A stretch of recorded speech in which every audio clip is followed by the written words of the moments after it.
Hello everyone, welcome to the first session of it's complicated. Last video में मैंने आपको 3 questions दिए थे सॉल्व करने के लिए और आज मैं आपको बताऊंगा कि उन 3 क्वेश्चंस के सॉल्यूशन क्या होने वाले हैं। तो चलिए देखते हैं हमारे उन तीनों क्वेश्चंस का सॉल्यूशन। सो फर्स्ट क्वेश्चन है हमारे पास, the percentage volume of an ice block above the sea water surface if it floats in sea water is option A 6.34%, option B 8.96%, option C 9.81% and option D 10.25%. Question में आपको given है that relative density of ice is equal to 0.96 and the relative density of sea water is 1.025. Okay, सो यहाँ पर simple question है आपके पास। एक case में एक आइस ब्लॉक है जो कि सी वाटर सरफेस से फ्लोट कर रहा है, ठीक है। नाउ इसका कुछ हिस्सा जो है वो पानी के नीचे है और कुछ हिस्सा पानी के ऊपर है। क्वेश्चन में आपको ये बताना है कि आइस ब्लॉक का कितना % वॉल्यूम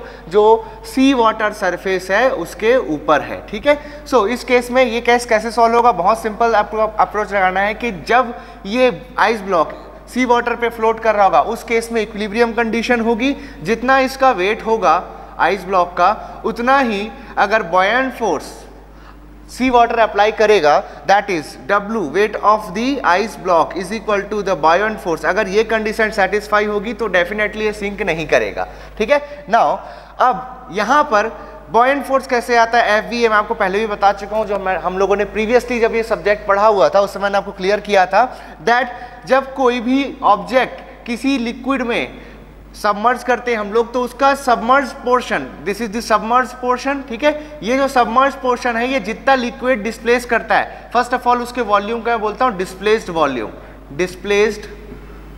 डिस्प्लेस्ड वॉल्यूम बोलते हैं उसको। नाउ इस डिस्प्लेस्ड वॉल्यूम ऑफ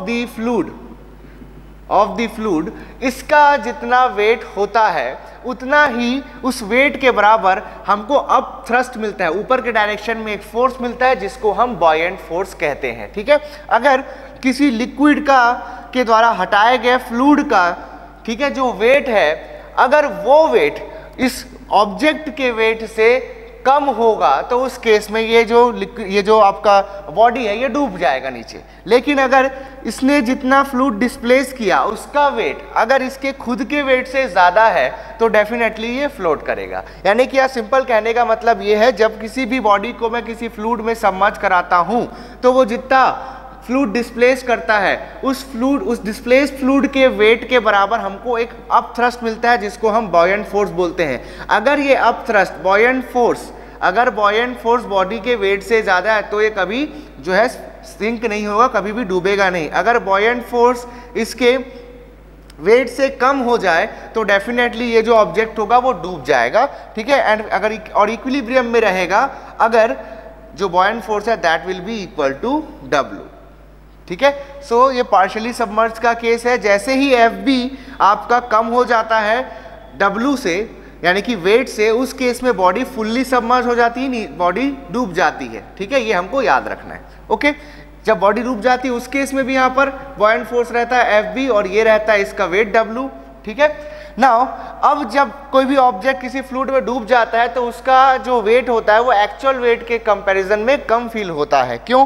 क्योंकि अब यहाँ पर जो हमको डाउनवर्ड जो वेट फील होगा that will be apparent weight and that will be W minus FB, this will be apparent weight. जितना वेट हमको महसूस होगा उसको बोलते हैं एपेरेंट वेट, ठीक है। तो ये सिंपल सा कंसेप्ट है। तो कुछ नहीं करना है हमको, यहाँ पर जो आइस ब्लॉक का वेट है उसको बॉयंट फोर्स के इक्वेट कर देना है, ठीक है। सो जो वेट हो जाएगा that will be the density of the ice block into G into volume of ice block. इतना इसका वेट होगा। लेट अस से यहाँ से यहाँ तक इसकी हाइट h है, ठीक है। सो इस आइस ब्लॉक का टोटल वॉल्यूम आपका V है, ठीक है। This is V ice. Then जो डिस्प्लेस वॉल्यूम है दैट इज V। सो ये हो जाएगा rho of sea water, density of sea water into G into displaced volume. Now G से G यहाँ पर कैंसिल हो जाएगा। नाउ आपको डेंसिटी नहीं दी है क्वेश्चन में, आपको रिलेटिव डेंसिटी गिवन है, ठीक है। तो रिलेटिव डेंसिटी को डेंसिटी में कन्वर्ट करने के लिए हम लोग जानते हैं रिलेटिव डेंसिटी का फॉर्मूला होता है आपका डेंसिटी ऑफ फ्लूइड और substance upon the density of standard fluid, ठीक है। रिलेटिव डेंसिटी या इसको हम लोग स्पेसिफिक ग्रेविटी भी बोलते हैं। इसका फॉर्मूला होता है आपका डेंसिटी ऑफ फ्लूइड और the substance upon density of standard fluid. हमारा जो स्टैंडर्ड फ्लूइड है यहाँ पर वो वाटर है, वाटर की जो डेंसिटी ली जाती है at standard temperature and pressure that is 1000 kg per metre cube. ठीक है, 1000 kg पर मीटर क्यूब ये आपकी डेंसिटी होती है वाटर की।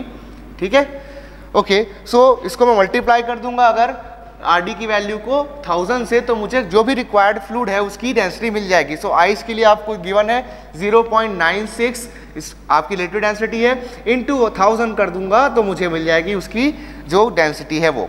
Then volume of ice, so v ice is the total volume of ice. ठीक है, then it is equal to rho s डब्ल्यू, डेंसिटी ऑफ सी वाटर, ये हो जाएगा 1.025 into 1000 into displaced volume V। Okay, now जो displaced volume है and जो ice का टोटल वॉल्यूम है उसका रेशियो निकाल लेते हैं। ये हो जाएगा आपका displaced volume upon volume of ice is equal to हो जाएगा 960 divide by 1025। Okay, so let us say ये वॉल्यूम कितना होगा, ये हो जाएगा आपका V ice minus displaced volume. Okay, so अगर मुझे परसेंटेज में वॉल्यूम चाहिए तो वो हो जाएगा आपका V ice minus V displaced upon total volume that is ice. ठीक है, तो ये जो वॉल्यूम है इस वॉल्यूम का परसेंटेज कितना है, that will B V ice minus V displaced upon V ice into 100%। ठीक है, इसको मैं ऐसे भी लिख सकता हूँ 1 minus V displaced upon V ice into 100%। ठीक है, then V displace upon V ice की वैल्यू हमारे पास है, दिस विल बी 1 माइनस, यहाँ से हो जाएगा 960 अपॉन 1025 इंटू 100%। सो आंसर आ रहा है आपका यहाँ से 6.34%। तो this is your answer, hence जो ऑप्शन ए है हमारे पास that will be the correct answer. Next question हमारे पास, an object weighs 20 newton when fully submerged in water. The same object weighs 35 Newton when fully submerged in an oil of specific gravity 0.8. Its volume in liters is, आपको दो cases दिए गए हैं जिसमें एक same object को हम लोग दो डिफरेंट फ्लूइड्स में सबमर्ज कर रहे हैं। The first fluid is water and the second fluid is an oil of specific gravity 0.8। तो आपको दोनों केसेस में जो उसका अपेरेंट वेट है वो बताया है कि उसका वेट क्या निकल रहा है। जो फर्स्ट केस है जब मैंने उसको वाटर में सबमर्ज किया तो उस केस में उसका अपेरेंट वेट आ रहा है 20 न्यूटन एंड सेकंड केस में अपेरेंट वेट आ रहा है 35 न्यूटन। तो आपको उसका एक्चुअल जो वॉल्यूम है वो बताना है इन litres. Okay, so first case में वाटर है। ठीक है, वाटर में ये ऑब्जेक्ट मैंने इसमें सबमर्ज कर दिया, फुल्ली सबमर्ज्ड है, तो मैं जानता हूँ जो अपेरेंट वेट आता है that is W, that is the total weight of the body minus buoyant force W minus FB, ये मैंने बताया ये होता है इसका अपेरेंट वेट। ठीक है, अपेरेंट वेट ये इसका होता है। सो यहाँ से लिख सकता हूँ W minus FB1 is equal to, first case में है आपका 20 newton, so this is equation number 1। ठीक है, नाउ वेट अब बॉडी का सेम है, सेकेंड केस में भी जो बॉडी का एक्चुअल वेट है वो तो चेंज नहीं होगा, लेकिन क्योंकि जो फ्लूइड है वो चेंज हो गया, दैट्स व्हाई डिफरेंट फ्लूइड जो है वो एक different value of buoyant force देगा। ठीक है, तो सेकंड केस में यानी कि जब मैंने उसको ऑयल में सबमर्ज किया, फॉर ऑयल मैं लिख सकता हूँ again W minus FB2 where FB2 is the buoyant force offered by the oil. Okay, यहाँ पर हमको जो अपेरेंट वेट मिला दैट इज 35 न्यूटन। ओके, तो इस इक्वेशन को मैं सॉल्व करता हूँ, दोनों इक्वेशन को मैं आपस में यहाँ पर रिड्यूस कर देता हूँ, equation number 2 minus equation number 1 करता हूं, तो ये हो जाएगा आपका minus FB2 plus FB1 is equal to 15, ये हमारे पास इक्वेशन आ जाएगा। ठीक, नाउ जो बॉयंट फोर्स होता है, ठीक है, उसकी जो फॉर्मूला होता है, अभी फुल्ली सबमर्ज का केस है तो फुल्ली सबमर्ज केस में जो डिस्प्लेस्ड वॉल्यूम होगा that will be equal to the volume of the block. जो भी बॉडी है उसके टोटल वॉल्यूम के बराबर हो जाएगा क्योंकि ये फुल्ली सबमर्ज का केस है। ठीक है, अगर पार्शियली सबमर्ज होता है जैसा कि फर्स्ट क्वेश्चन था, तो उस केस में जो टोटल वॉल्यूम होता है और जो सबमर्ज वॉल्यूम होता है दोनों में डिफरेंस होता है, लेकिन ये फुल्ली सबमर्ज का केस है, so the displaced volume of the liquid will be equal to the total volume. ये यहाँ पर की पॉइंट है इस क्वेश्चन को सॉल्व करने का, क्योंकि ये बॉयंट फोर्स है। बॉयंट फोर्स का फॉर्मूला होता है आपका rho into g into the displaced volume. ठीक है, अब आपको शायद हिंट हो गया होगा कि यहाँ डिस्प्लेस्ड वॉल्यूम की जगह आने वाला है एक्चुअल वॉल्यूम, तो इस इक्वेशन को सॉल्व करके हमको जो एक्चुअल वॉल्यूम है वो मिल जाएगा। सो फर्स्ट ये आपका फर्स्ट केस का FV1 है, सेकंड केस का FV2 है। सो FV1 हो जाएगा आपका minus rho of oil into g into displaced volume plus second case का rho of water into g into displaced volume is equal to 15। Okay, now rho of oil ये हो जाएगा आपका, देखो 9 आपको यहाँ पर 0.8% 0.8 आपको क्वेश्चन में गिवन है, तो ये हो जाएगा 800। ठीक है, सिंपल आपको जो स्पेसिफिक ग्रेविटी या फिर रिलेटिव डेंसिटी है मैंने आपको लास्ट क्वेश्चन में बताया, ये हो जाता है आपका density of fluid upon density of standard fluid. ठीक है, तो ये इस फॉर्मूले से अगर ये स्पेसिफिक ग्रेविटी आपकी 0.8 है तो डेंसिटी ऑफ जो भी फ्लूइड है यानी कि ऑयल है that is rho oil will come out to be 0.8 into 1000, that is rho oil will be equal to 800 kg per meter cube. Okay, तो ये आपका आ गया। देन इंटू जी की वैल्यू है आपके पास 9.81 इंटू डिस्प्लेस वॉल्यूम, और यहाँ पर अब मैं लिख सकता हूँ इस इक्वेशन से that it is equal to the total volume plus rho of water that is 1000 into g that is 9.81 into V is equal to 15. Okay, then यहां से हो जाएगा ये कॉमन निकाल सकता हूं V, ये हो जाएगा आपका 1000 minus 800 into 9.81 into V is equal to 15 हो जाएगा यहाँ से। So that is V equal to 15 upon 200 into 9.81। अब देखिए यहाँ पर मैं जब इसको सॉल्व करूँगा तो आंसर मुझे फर्स्ट टाइम मिलेगा किसमें, मीटर क्यूब में। ओके, तो जब मैं इसको सॉल्व करूँगा तो उसके बाद जो आंसर मुझे मिलेगा उसको मुझे अगर लीटर में कन्वर्ट करना है तो मुझे जानना ज़रूरी है कि 1 metre cube is equal to होता है 1000 लीटर्स। ओके, सो वॉल्यूम आ रहा है 0.00764 मीटर क्यूब और इसे हो जाएगा 7.64 liters. Okay, so this is the volume of your block. So third and the last question हमारे पास है the specific weight of liquid varies as gamma equal to 9810 into 1 plus y, where y is measured in meter downward from the surface. A block of cross section area 2 meter square and 2 meter deep weighing 19.62 kilonewton floats in the liquid which 2 meter side vertical. The depth of immersion is। ठीक है, तो question में हमको यहाँ पर एक block given है, ठीक, जिसका क्रॉस सेक्शन एरिया जो है, ये जो क्रॉस सेक्शन एरिया है that is 2 metre square and जो इसका हाइट है या इसका डेप्थ बोलूँ this is 2 metres. Okay, then ये 2 मीटर्स वाली साइड के रिस्पेक्ट में फ्लोट कर रहा है। यहाँ जो फ्लूइड है, ठीक है, फ्लूइड की जो डेंसिटी है यहाँ पर gamma weight density that is varying along with the depth यहाँ पर मैं डाउनवर्ड डायरेक्शन में नाप रहा हूँ और इसको मैं y से रिप्रेजेंट कर रहा हूँ। ठीक है, नाउ जो गामा है that is the weight density of liquid that is given as 9810 into 1 plus y। ठीक है, so this is the density of the liquid. Now question में बोल रहा है अगर ये फ्लोट कर रहा है इस पर्टिकुलर केस में डेप्थ ऑफ इमर्शन कितना होगा। ये जो डेप्थ ऑफ इमर्शन है लेट अस से दिस इज h, तो ये h की वैल्यू हमको फाइंड आउट करनी है। हम जानते हैं कि अगर इसमें इमर्शन हुआ है एंड देन उसके बाद ये फ्लोट कर रही है दैट इज पार्शियली सबमर्ज का केस है। फिर से ये पार्शियली सबमर्ज के केस में जो वेट ऑफ द ब्लॉक होगा that will be equal to the total buoyant force. ये हमारा कंडीशन हमेशा वैलिड रहता है। नाउ बॉयंट फोर्स जब हम लोग निकालते हैं उस केस में हम लोग बॉयंट फोर्स का फॉर्मूला लिखते हैं Fv is equal to rho into g into displace volume, where rho is the density of liquid, g is the gravitational acceleration and v is the displace volume. यहाँ पर रो into जी को मैं लिख सकता हूं gamma, that is the weight density of the liquid. So this will be the formula of buoyant force in terms of weight density. Now इस particular question में जो वेट डेंसिटी है that is function of y. ठीक है, depth के corresponding वो change होती जा रही है.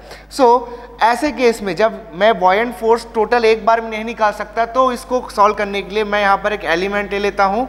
ठीक है, इस एलिमेंट की जो थिकनेस है या कह लूँ जो डेप्थ है दैट इज dy. ठीक है, तो क्योंकि cross section area of the block 2 metre square है, दैट्स वाई जो इसका वॉल्यूम हो जाएगा v, that will be equal to 2 into d y. ठीक है, 2 into d y metre cube, ये इसका वॉल्यूम हो जाएगा. नाउ लेट अस से कि यहाँ पर मैं जो बाकी का हिस्सा है, ठीक है, इस ब्लॉक का, उसको मैं यहाँ पर हटा देता हूँ, ओमिट कर देता हूँ, और जो सिर्फ ये एलिमेंट है मैं उसको ड्रॉ कर रहा हूँ. ठीक, ये जो एलिमेंट है इसकी जो थिकनेस या कह लूँ डेप्थ, ये है dy. ठीक है, नाउ इसका जो क्रॉस सेक्शन एरिया है दैट इज 2 मीटर स्क्वायर. ये जो एलिमेंट है ये y इक्वल टू 0 से जो टोटल डेप्थ है हमारे पास इमर्स्ड दैट इज h, वहां तक ट्रेवल करेगा, यानी कि y इक्वल टू h तक ट्रेवल करेगा. तो अगर मैं इस एलिमेंट पे बॉयंट फोर्स निकाल लूं, ठीक है, और उस इक्वेशन को अगर मैं इंटीग्रेट कर दूं between the limits y equal to 0 and y equal to h, तो मुझे यहाँ पर इस फ्लूइड के द्वारा लगाया गया बॉयंट फोर्स मुझे मिल जाएगा. सो बॉयंट फोर्स के लिए लिखूंगा मैं Fb equal to gamma into the displaced volume. ठीक है, ऑफ द एलिमेंट. सो ये हो जाएगा फॉर्मूले से. गामा हमको क्वेश्चन में गिवन है 9810 into 1 plus y. Displace volume of element है हमारे पास 2 into d y. Okay, now solve करते हैं इसको. तो ये हो रहा है आपका 9810 इंटू 2 कर देता हूँ, ये हो जाएगा 19620 इंटू 1 प्लस वाई. ना इसको इंटीग्रेट कर देता हूँ तो मुझे टोटल बॉयंट फोर्स मिल जाएगा, दैट इज Fv. इंटीग्रेट करना पड़ेगा 0 से लेकर के इसको h तक के. ठीक है, सो ये हो जाएगा total buoyant force Fv equal to 19620 integration of 1 plus y into d y from 0 to h. Okay, so इसका इंटीग्रेशन हो जाएगा 19620, ये हो जाएगा h plus h square by 2. ये मुझे मिल जाएगा टोटल बॉयंट फोर्स.